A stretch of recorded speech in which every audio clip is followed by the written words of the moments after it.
BJP రాష్ట్ర కార్యాలయానికి కేంద్ర మంత్రి బండి సంజయ్ వచ్చారు. మనతో మాట్లాడడానికి ఇదే విషయం మీద అటు ఎమ్మెల్యే పైడి రాకేష్ రెడ్డి గారిని ఒకసారి ఆయనతో మాట్లాడించేటువంటి ప్రయత్నం చేద్దాం. సార్,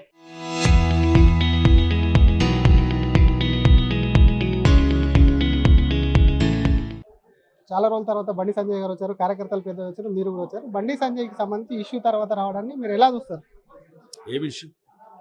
బండి భగీరథ అంశానికి సంబంధించి ఇప్పటికే అయిపోయింది కదా. ఏం జరిగింది సార్? అయిపోయింది, కరెక్ట్. దర్యాప్తు సంస్థలు దర్యాప్తు చేస్తున్నాయి. కేసు న్యాయస్థానంలో ఉంది. న్యాయస్థానం పని న్యాయస్థానం చేయనియండి. కానీ బండి సంజయ్ అంశానికి సంబంధించినటువంటి అంశంలో బండి సంజయ్ వేరు, బండి భగీరథ వేరు. బండి సంజయ్ వేరు, బండి భగీరథ వేరు. బండి భగీరథ అనేట ఆయన బండి సంజయ్ లేకుంటే ఇంత హైలైట్ అయిపోయేది కదా. హైలైట్ కామన్ గా ఇప్పుడు ఎవరి పిల్లలు వాళ్ళకు పుడతారు. రాజీవ్ గాంధీకి రాహుల్ గాంధీ పుట్టలేదా? నేనేమంటున్నానంటే ఒకవేళ భగీరథ గురించి మాట్లాడితే భగీరథ గారు ఈరోజు కస్టడీలో ఉన్నారు. అది న్యాయస్థానంలో ఉన్నది కేసు. దర్యాప్తు చేస్తున్నాయి. ఒకవేళ ఎక్కడ తప్పు ఒప్పులు జరుగుతుంటే అది న్యాయస్థానాలు నిర్ణయిస్తుంది. కాదు ఈరోజు కాంగ్రెస్ బీఆర్ఎస్ కొంతమంది అమ్ముడు పోయిన మీడియా సంస్థలు కొంతమంది ఈరోజు తెలంగాణ ప్రజల పట్ల 33 జిల్లాల రైతులు కన్నీళ్లు కల్లాల వారితే రైతు కల్లాల ఏ ఒక్కడు కల్లాల దగ్గర కోతలేడు. ఇది అంటే మీడియా కావచ్చు, ఏదైనా రాజకీయ రంగం కావచ్చు, బీఆర్ఎస్ కావచ్చు, ఇదా చేసేది. ఈరోజు రాష్ట్రం అప్పుల కుప్పగా అయింది. ఈరోజు రైతు బట్టలు కొనేటోళ్ళు లేరు. మహిళల పట్ల రక్షణ లేకపోతే నిరుద్యోగ యువతకు ఉద్యోగాలు లేవు. మీరు ఏదైతే అబద్ధాల వాగ్దానాలు చెప్పారో ప్రశ్నించే వాళ్ళు లేడు. కాబట్టి ఇదంతా పక్కతో వెండించడము. లేదంటే ఒకటండి, బండి సంజయ్ గారు మా గౌరవ కేంద్ర మంత్రి, ఆయన ప్రజానాయకుడు, తొడగొట్టి తెలంగాణని ఒక చైతన్యవంతం చేసిన నాయకుడు. చిన్న కుటుంబం నుంచి వచ్చి తట్టుకుంటలేరు కొందరు. వేలాది కోట్లు మేము పుట్టడమే ఏలతందుకు పుట్టినాము, రాజ కుటుంబాల్లో పుట్టినామన్న వాళ్ళు భరిస్తలేరు. ఒక సామాన్య కుటుంబంకి చెందిన వ్యక్తి ఈరోజు కేంద్ర మంత్రి అవుతాడా? అతని రాజకీయ భవిష్యత్తు ఎట్లా తుదముట్టించాలన్నదో కుట్రలో భాగమే. ఒక చిన్న పిల్లలని ఆ కుటుంబాలను ఈడ్చారు తప్ప రేపు తెల్లారి ఏది జరిగినా 2 కుటుంబాలు 2 పిల్లలు వాళ్ళు ఏది అపరిచితులు కాదు. వాళ్ళు కలిసి ఆడుకున్న వాళ్ళు, కలిసి పెరిగిన వాళ్ళు, కలిసి చదువుకున్న వాళ్ళు. వాళ్ళ అమ్మా నాన్నలు కూడా సొంత మేనల్లులాగా మరి ఏదో సంబంధ బాంధవ్యాలు ఉన్నాయి. కలిసి తీర్థయాత్రలు అవన్నీ తిరిగారు. కాబట్టి భవిష్యత్తులో 2 కుటుంబాలకు మంచి జరగాల. ఆ 2 పిల్లలు కూడా మంచిగా కలిసి ఉండాలి. ఎక్కడ తేడా కొట్టింది? కేసుల వరకు, పోలీస్ స్టేషన్ వరకు, సిట్ వరకు వచ్చింది. చాలా వస్తాయి తేడాలు. ఎక్కడన్నా చిన్న పొరపచ్చాలు వచ్చినప్పుడు అది సరైన పరిష్కరించే వాళ్ళు పరిష్కరించలేకపోవడము. 2 పెద్ద కుటుంబాలే, 2 ఉన్నత కుటుంబాలే, ఉన్నత చదువులు చదివిన వాళ్ళు కలిసి. ఇప్పుడు ఒక చిన్న ఉదాహరణ చెప్తున్నా. బగ్గి వీడియో తీస్తున్నామంటుంది. అంటే పేరు పెట్టిన మేనత్తలాగా అంటున్నది ఆమె. చిన్నప్పటి నుంచి పెంచిన మేనత్తలాగా అంటుంది. రెండోది ఫ్యామిలీ వెళ్ళి బార్లకు పోలేదు, పార్కులకు పోలేదు. వాళ్ళు పుణ్యక్షేత్రాలకు వెళ్ళినారు. వెంకటేశ్వర స్వామి, ఏది శ్రీశైలము, అరుణాచలము. అంటే ఒక మంచి బాంధవ్యం ఉంది. పిల్లలు మంచిగా ఫ్రెండ్స్ లాగా ఉన్నట్టున్నారు. ఏదైనా అనుకుంటారు. ఏముంటుంది, పెద్ద అమ్మాయి కూడా 2-3 నెలలు తక్కువనే. ఇంకా 3 నెలలు అయితే పెళ్లి చేసుకునే వయసే. కాబట్టి ఒకవేళ నిజంగా వాళ్ళిద్దరు ప్రేమించుకున్నదంటే పెళ్లి చేసుకోవాలని కోరుకుంటారు. మరొక పక్క సంజయ్కి సంబంధించి రాజీనామా చేయాలని డిమాండ్స్ జరుగుతున్నాయి. తీసేస్తారని రాజకీయంగా కూడా పెద్ద ఎత్తున చర్చ జరుగుతుంది. దానికి ఏం చెప్తారు?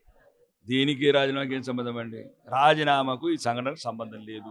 బండి సంజయ్ గారు ఏమైనా చేశారా? లేదు బండి సంజయ్ గారు పోర్టుపోలియోల మంత్రిత్వ శాఖలో ఏమైనా తప్పు జరిగిందా? ఆయన దేశవ్యాప్తంగా తిరుక్కుంటా ఈరోజు ఆయన మంత్రిత్వ ఏది అస్సాం కావచ్చు, నాగాలాండ్ కావచ్చు, ఏ కేంద్ర సహాయ మంత్రి పోకున్నా కానీ ప్రతి రాష్ట్రంకి వెళ్ళి దేశంలో ఉన్న సైనికులకు ధైర్యం నింపుతున్నాడు. అంతర్గత భద్రతని పటిష్టంగా చేస్తున్నాడు. కాబట్టి దీని వెనకాల కూడా దేశ విద్రోహ శక్తుల కుట్ర ఉంది. ఇట్లాంటి డిమాండ్ చేస్తుట్లా దానికి ఈ కాంగ్రెస్ బీఆర్ఎస్ నాయకులు తోడయ్యారు ఆ దేశ విద్రోహ శక్తులకు. కాబట్టి సంజయ్ గారికి దీనికి సంబంధం లేదు.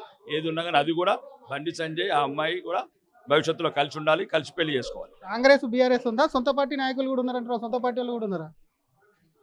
నో, సొంత పార్టీ నాయకులు ఎందుకు ఉంటారులే, అదొక అపోహ సృష్టించడము. ఎట్లయితే భారతీయ జనతా పార్టీ ఇంకా బెంగాల్, అస్సాం తర్వాత ఇంకా తెలంగాణలో కాలు మోపుతున్నదని కొన్ని దేశ విద్రోహ శక్తులు, కొన్ని ముస్లిం ఉగ్రవాద సంస్థలు, వాళ్ళతో కుమ్మక్కైన రేవంత్ రెడ్డి, మేమంటేనే ముస్లిం అంటేనే మేమనే పార్టీ లేదు, ఇంకా మైనారిటీలని అమ్ముడు పోయిన ఒక బీఆర్ఎస్ పార్టీ, ఇవన్నీ కలిసి భారతీయ జనతా పార్టీకి ఏదో ఒక రకంగా నాయకుల మధ్యన చిచ్చు పెట్టాలని ఒక ఆలోచనే తప్ప భారతీయ జనతా పార్టీ అంతా ఒకటే. మాకు నాయకుడు నరేంద్ర మోడీ గారే. రాబోయే 2029 మేలో భారతీయ జనతా పార్టీ అభ్యర్థి తెలంగాణ ముఖ్యమంత్రిగా ప్రమాణ స్వీకారం చేస్తారు. దానికి ముందు వరుసలో మీకు పాసులు పంపిస్తారు. మీరేం ప్రమాణ స్వీకారం చేస్తారు? మీరు కూడా ఉంటారు. నేను తెలంగాణ హోంమంత్రిగా ప్రమాణ స్వీకారం చేస్తాను 100%. సంజయ్ గారితో మాట్లాడారు కేంద్ర మంత్రితో. ఏం చెప్పారు సార్? అసలు ఏం జరిగింది? ఏం చెప్పారు? వాళ్ళ కుమారుడు ఏం చెప్పారని చెప్పారు, ఏం చెప్పారు? నేను బండి సంజయ్ గారిది ఒకటేనండి. మా కేంద్ర మంత్రిగా నేను వేరే పని మీద వచ్చాను. వచ్చినప్పుడు కేంద్ర మంత్రి గారు ఇక్కడ ఉన్నారు, కలిసాము. ఇక్కడ భారతీయ జనతా పార్టీ రాష్ట్ర ప్రధాన కార్యాలయం 33 జిల్లాల నుంచి కార్యకర్తలు వస్తారు. మేము రెగ్యులర్గా వస్తాము. పెద్ద ఆయన అన్న ఇక్కడ ఉన్నాడు కాబట్టి కలిసాము, దండం పెట్టాము. అంతే తప్ప కుశలమైన అడిగినా తప్ప రాజకీయాలే మాట్లాడాను తప్ప ఇంకెటువంటి మాట్లాడలేదు. ఎవరి పిల్లలు వాళ్ళకు పుడతారు. రాజీవ్ గాంధీకి రాహుల్ గాంధీ పుట్టలేదా? నేనేమంటున్నానంటే ఒకవేళ భగీరథ గురించి మాట్లాడితే భగీరథ గారు ఈరోజు కస్టడీలో ఉన్నారు. అది న్యాయస్థానంలో ఉన్నది కేసు. దర్యాప్తు చేస్తే ఒకవేళ ఎక్కడ తప్పు ఒప్పులు జరుగుతుంటే అది న్యాయస్థానాలు నిర్ణయిస్తుంది. కాదు ఈరోజు కాంగ్రెస్ బీఆర్ఎస్ కొంతమంది అమ్ముడు పోయిన మీడియా సంస్థలు కొంతమంది ఈరోజు తెలంగాణ ప్రజల పట్ల 33 జిల్లాల రైతులు కన్నీళ్లు కల్లాల వారితే రైతు కల్లాల ఏ ఒక్కడు కల్లాల దగ్గర కోతలేడు.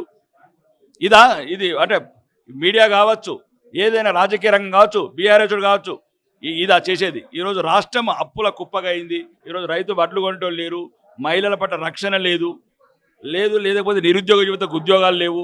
మీరు ఏదైతే అబద్ధాల వాగ్దానాలు చెప్పారో ప్రశ్నించే వాళ్ళు లేడు. కాబట్టి ఇదంతా పక్కతో వెండించడము.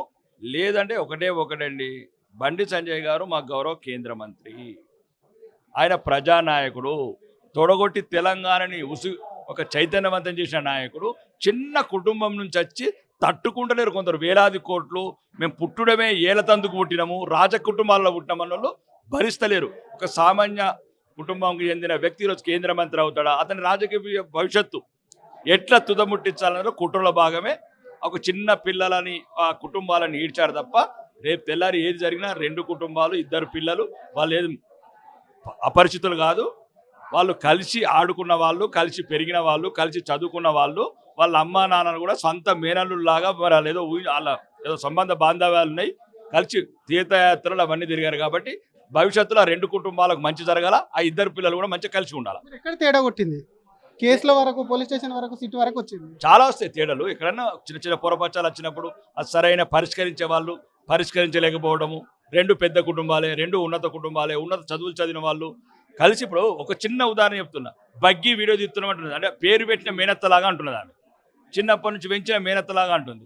రెండోది ఫ్యామిలీ బార్లకు పోలేదు, పార్కులకు పోలేదు, వాళ్ళు పుణ్యక్షేత్రాలకు వెళ్ళినారు. వెంకటేశ్వర స్వామి, ఏది శ్రీశైలము, అరుణాచలము, అంటే ఒక మంచి బాంధవ్యం ఉంది.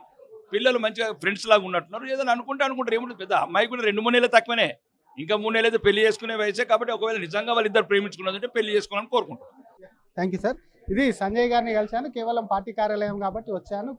ఎక్కడ కూడా రాజకీయాలు మాట్లాడలేదు, జస్ట్ పలకరించానని చెప్తూనే మరొక పక్క దేనికి రాజీనామా చేయాలి, 2 కుటుంబాలు ఒకటే, వాళ్ళకు సాన్నిహిత్యం ఉంది. ఎక్కడో పురపచ్చాలు వచ్చి కూడా 2 కుటుంబాలు విడిపోయాలు కూడా ఫ్యూచర్లో కూడా కలిసేటువంటి అవకాశం ఉంది. పిల్లలు ఆడుకున్నారు తప్ప ఎక్కడ కూడా 2 ఫ్యామిలీస్ కలిసిన వీడియోలు చూస్తే స్పష్టంగా అర్థమవుతుంది. కాబట్టి అది కోర్టులో ఉంది, కోర్టు చూసుకుంటుంది అని చెప్పి కూడా అటు బీజేపీ ఎమ్మెల్యే పైడి రాకేష్ రెడ్డి అంటున్నారు. కెమెరామెన్ గజబ్తో శ్రీధర్, RTV, హైదరాబాద్.